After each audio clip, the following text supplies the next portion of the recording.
les changements de trio dans une organisation, à quel point c'est important ou c'est pas important? Qu'est-ce qui est mieux, la stabilité quand ça va mal ou c'est mieux d'essayer des nouvelles affaires?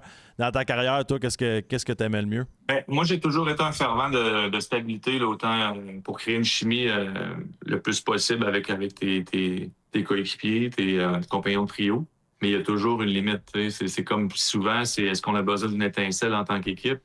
Mais pendant un match, on peut le faire, après la deuxième période, peu importe, à mi-chemin dans le match, si justement le match ne va pas dans la direction qu'on veut. Mais moi, de commencer à changer de trio après deux matchs ou après un ou deux matchs, moi, je trouve que c'est inutile. Tu laisses même pas le temps aux joueurs de créer une certaine chimie avec les joueurs ou de se mettre à l'aise. Souvent, il y a des changements de position ou il y a même des changements de rôle, il y a des changements de minutes, le nombre de minutes que tu joues. Il y a plusieurs éléments qui font en sorte que parfois, ça peut te prendre une petite période d'ajustement. C'est sûr qu'on est dans une ligue de performance.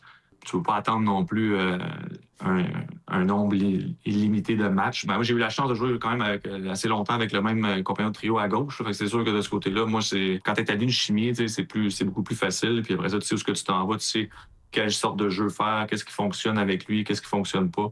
Puis c'est vice-versa. Donc, je commente les deux. Je pense que c'est important de le faire de temps en temps pour aller chercher une étincelle, mais pas trop souvent. Là.